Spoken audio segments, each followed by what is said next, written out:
Chhatrapati संभाजीनगरामध्ये Ajanta Verul film फेस्टिवलच्या माध्यमातून चित्रपटाला एक वेगळी ओळख देण्याचं काम केलं जातं आणि चित्रपट फक्त हा चित्रपट नसून त्यामागे केली जाणारी मेहनत, चित्रपटामधील कथा आणि त्यातून मिळणारा अनुभव हा या ठिकाणी पाहायला मिळतो। आणि छत्रपती संभाजीनगरचं एक सौभाग्य मानावं लागेल की हा फेस्टिवल या ठिकाणी होतो 10वं वर्ष आहे। आपण जर माझ्या मागं पाहिलं तर तुम्ही पाहत असाल की ह्या फिल्म फेस्टिवलच्या माध्यमातून का होईना चित्रपटाला एक वेगळी ओळख देण्याचं काम ते केलं जातं। इंटरनॅशनल फिल्म फेस्टिवल खूप चांगले मूवी या ठिकाणी आहेत।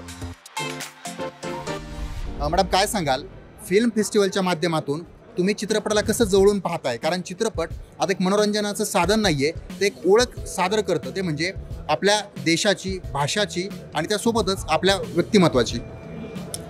एकतर पहिल्यांदा मी फिल्म फेस्टिवल अटेंड करते, इंटरनॅशनल फिल्म फेस्टिवल, आणि मराठी भाषेतलं आहे तर मला खूप आनंद होत आहे। आता तू काय सांगशील, मराठी भाषा आपली भाषा आणि त्यासोबतच इतर भाषासुद्धा त्यांचाही आपण सन्मान करतो, त्या भाषासुद्धा या ठिकाणी ऐकायला मिळतात, पाहायला मिळतात, एवढंच काहीतरी चित्रपटही पाहायला मिळतात, काय पहिला अनुभव? मोबाईलवरती शूट केलेल्या शॉर्ट फिल्म तिथे दाखवल्या, म्हणजे एवढ्या चांगल्या पद्धतीनं ग्रामीण भागातले विद्यार्थी देखील शॉर्ट फिल्म किंवा चित्रपटामध्ये करिअर करू शकता, हे त्या शॉर्ट फिल्मच्या माध्यमातून आम्हाला बघायला मिळालं। इतर देखील मराठी चित्रपट यामध्ये आहेच, इंटरनॅशनल चित्रपट देखील आहे।